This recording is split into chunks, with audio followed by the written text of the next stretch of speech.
小泉進次郎君11票、高市早苗君をもって当選者と決しました。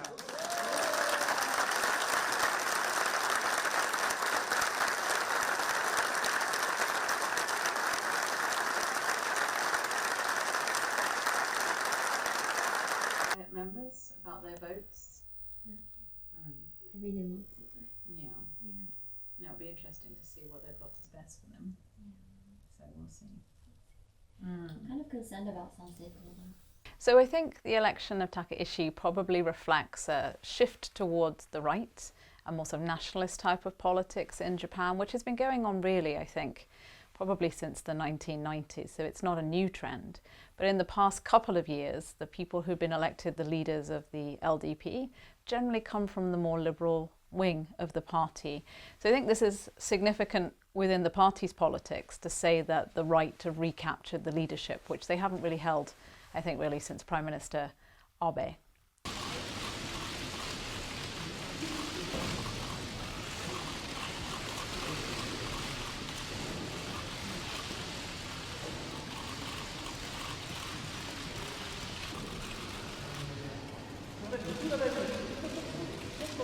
I think the fact that a woman has been elected is obviously a milestone in Japan, and perhaps seeing a woman achieving top political office will be something that makes younger women in Japan think that it's possible to achieve top-level jobs in the economy and in politics. But given Takaichi's own profile as somebody who's a social conservative, who has quite unfeminist views on women's capabilities and what roles they should play in society, I don't hold my breath for any radical changes under her premiership. And actually, we've seen conservative women elected in other countries in the past who've actually done very little for women's rights. Margaret Thatcher springs to mind as a politician who in 11 years in government didn't promote women to the senior positions within her administration. So I expect Takaichi not to really make much difference, actually. This is what the LDP always does, right? Or the conservative stuff.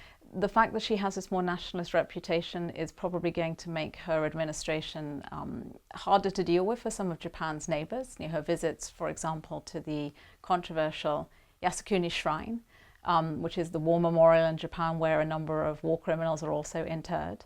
This is going to make relations with China, South Korea, other countries that are occupied by Japan more difficult.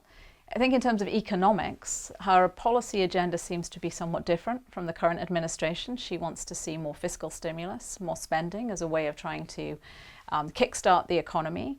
I think this is not something new, right? This is the ideology of Prime Minister Abe and pretty much what most LD prime ministers have done since the 1970s.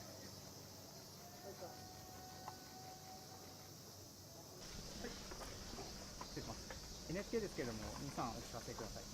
選抜者の皆様の御霊が安らかでありますように。それからご遺族の皆様。I mean, I think in order for this to have a big impact on foreign policy, she has to last in power for more than a short period of time. I think for a lot of leaders around the world, when they look at Japan and they see there's a new prime minister, they don't hold their breath that this person is going to be around long enough to actually have a significant impact on foreign policy.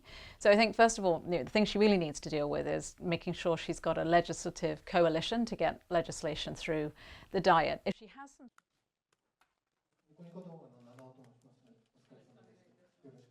私、高市早苗は日本を守る責任と未来を開く覚悟を持ってここに自民党総裁選挙への So I think it's going to be interesting to see how the relationship between Takaichi and Donald Trump evolves. I think in terms of ideology, they seem to be closer bedfellows than Trump and Ishiba.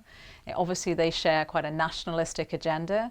They've both said things that are pretty hostile towards the foreign residents and population of their respective countries. They're both people who have been on record questioning the right of the media to hold politicians accountable and to scrutinize political leaders. So that seems like something that things that they have in common. But on the other hand, she's talking about wanting to revisit the deal that was done over tariffs to reduce the amount that Japan has promised to invest in the United States.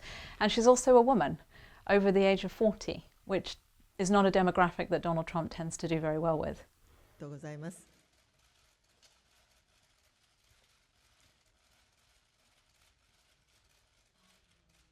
よろしいでしょうか。